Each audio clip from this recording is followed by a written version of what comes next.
बुद्धिमान राजा, किसी के पास धन है तो कोई विशेष भगवत कृपा की बात नहीं। ये धन आदि वस्तुएं तो पापी को भी मिल जाती हैं।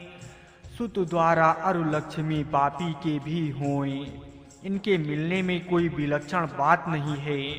एक राजा था, उस राजा की साधु वेश में बड़ी निष्ठा थी। ये निष्ठा किसी किसी में ही होती है। वो राजा साधु संतों को देखकर बहुत राजी होता। साधु वेश में कोई आ जाए, कैसा भी आ जाए, उसका बड़ा आदर करता, बहुत सेवा करता। कहीं सुन लेता कि आमुक तरफ से संत आ रहे हैं तो पैदल जाता और उनको ले आता, महलों में रखता और खूब सेवा करता। साधु जो मांगे वही देता। उसकी सेवा ऐसी प्रसिद्धि हो गई। पड़ोस देश में एक दूसरा राजा था। उसने ये बात सुन रखी थी। उसके मन में ऐसा विचार आया कि ये राजा बड़ा मूर्ख है, इसको साधु बनकर कोई ठग भी ले। उसने एक बहुरूपिये को बुलाकर कहा कि तुम उस राजा के यहाँ साधु बनकर जाओ। वो तुम्हारे साथ जो जो बर्ताव करे वो आकर मेरे से कहना। बहुरूपिया भी बहुत चतुर था।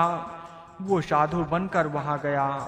वहाँ के राजा ने जब ये सुना कि आमुक रास्ते से एक साधु आ रहा है, तब वह उसके सामने आ गया और उसको बड़े आदर सत्कार से अपने महल में ले गए। अपने हाथों से उसकी खूब सेवा की। एक दिन राजा ने उस साधु से कहा कि हे महाराज, कुछ सुनाओ। साधु ने कहा कि हे राजन, आप तो बड़े भाग्यशाली हो कि आपको इतना बड़ा राज्य मिला है, धन मिला है। आपके पास इतनी बड़ी फौज है। आपकी स्त्री, पुत्र, नौकर आदि भी सभी आपके अनुकूल हैं।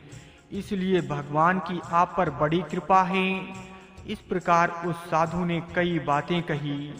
राजा ने चुप करके सुन ली।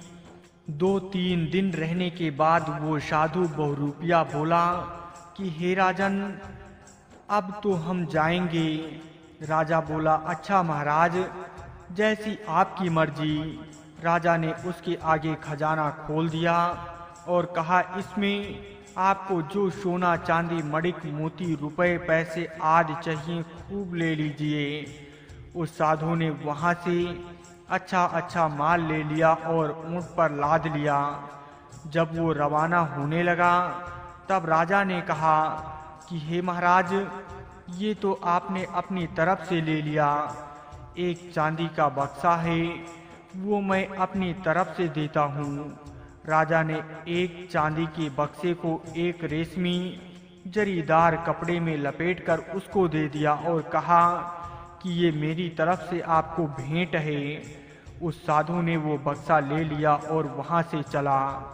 वो साधु बहुरूपिया अपने राजा के पास पहुँचा। राजा ने पूछा कि क्या क्या लाए। उसने सब बता दिया कि लाखों करोड़ों का धन ले आया हूँ।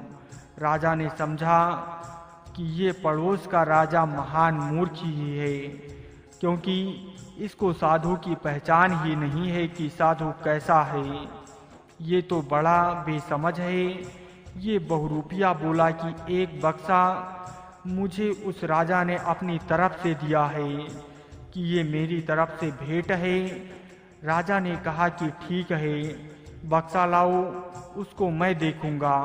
उसने वो बक्सा राजा के पास रख दिया और उसकी चाबी दे दी। राजा ने खोलकर देखा कि चांदी का एक बक्सा है, उसके भीतर एक और चांदी का बक्सा है, फिर उसके भीतर एक और चांदी का छोटा बक्सा है। तीनों बक्सों को खोलकर देखा तो भीतर के बक्से में एक फूटी कौड़ी पड़ी मिली। राजा ने सोचा कि क्या मतलब है इसका, तो वो समझ गया कि ये राजा मूर्ख नहीं है, बड़ा बुद्धिमान है। साधु वेश में इसकी निष्ठा अद्वितीय है। राजा ने बहुरूपिये से पूछा कि तुमसे क्या बात हुई, सारी बात बताओ। उसने कहा कि एक दिन उस राजा ने मेरे से कहा कि हे महाराज, कुछ सुनाओ। मैंने कहा कि तुम बड़े भाग्यशाली हो, तुम्हारे पास राज्य है, धन संपत्ति है, अनुकूल स्त्री पुत्र आदि हैं, तुम्हारे पर भगवान की बड़ी कृपा है। ये सुनकर राजा सारी बात समझ गया। 3 बक्से होने का मतलब था स्थूल शरीर, सूक्ष्म शरीर और कारण शरीर। इनके भीतर क्या है? भीतर तो फूटी कौड़ी है, कुछ नहीं है। बाहर से वेशभूषा बड़ी अच्छी है, बाहर से बड़े अच्छे लगते हो, पर भीतर कुछ नहीं है। आप पर भगवान की बड़ी कृपा है। ये जो बात कही ये फूटी कौड़ी है, ये कोई कृपा हुआ करती है? कृपा तो ये होती है कि भगवान का भजन करें, भगवान में लग जाएं। भगवान किसके दास होते हैं? वृंदावन में एक भक्त को बिहारी जी के दर्शन नहीं हुए। लोग कहते कि अरे बिहारी जी सामने ही तो खड़े हैं, पर वो कहता कि हे भाई मेरे को तो नहीं दिख रहे।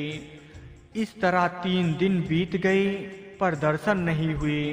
उस भक्त ने ऐसा विचार किया कि सबको दर्शन होते हैं और मेरे को नहीं होते, तो मैं बड़ा पापी हूँ कि ठाकुर जी दर्शन नहीं देते, अतः मेरे को यमुना जी में जाना चाहिए।